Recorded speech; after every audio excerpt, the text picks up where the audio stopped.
Something that's the reason behind all the music, and so I think it's relevant.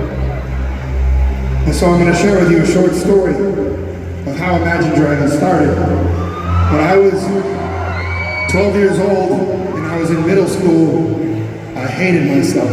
I hated who I was, I hated how I looked, I hated the glasses on my face, I hated the pimples on my face, I hated the tenor saxophone, even though it's all that I loved because it was bigger than me.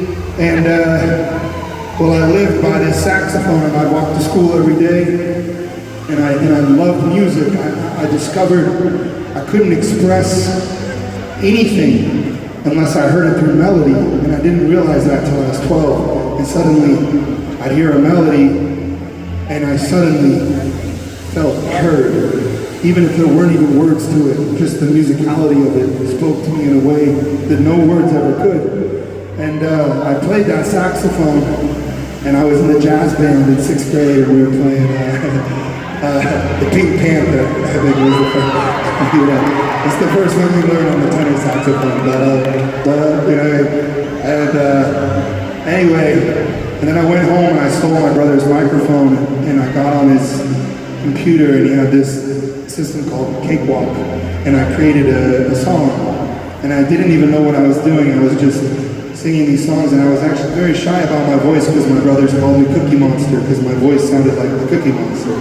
And, you know, I love the Cookie Monster though, And anyway, I wrote a lot of songs for a long time, and I showed it to nobody.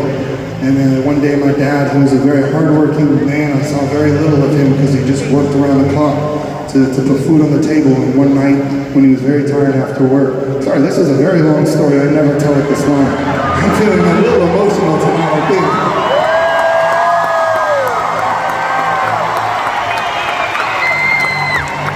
Anyway, my dad, one day after work, came over and I said, hey, he said, I see you've been working on these things every day. What are you doing over here?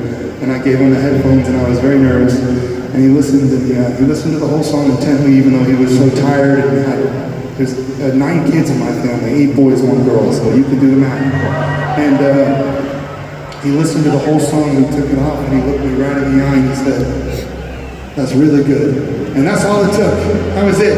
From that moment, I needed one person, just one person, to hear it. And I felt heard. I felt heard. Even though I was writing a song about wanting to leave Mormonism, and my dad was Mormon, he didn't care. You know, he said, it's great, son. And we ended, you know, my whole family's religious. I'm the only one who's not. And I have a deep love and appreciation for everyone and their beliefs, but the beauty of all of this, and I'm sorry, this is so long. The point of all of this is that music is the only thing that unites us that I know of. It puts aside religion, it puts aside politics, it puts aside culture, it puts aside language. People from all over the world can sing the same song together. And that's magic. And it brings me so much joy in my heart that has always felt gray. I've struggled with depression, I still struggle with it. But the reason that I'm here, and the whole point of this entire damn story, I'm so sorry, is to go to therapy.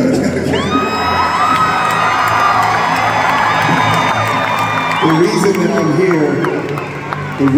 I'm here is because I learned to express myself through music, and then more importantly, I eventually went to a therapist. If any of you are struggling with thoughts,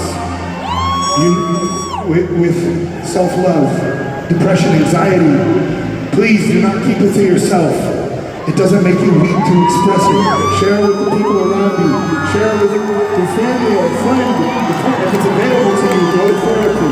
Join me in therapy. We all need it, right? And that's it. That's what Imagine Dragons is. It's just mental help for me. The guys are my best friends who've been with me for all these years, and I love them.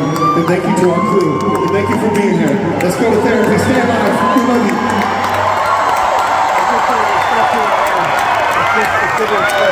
you.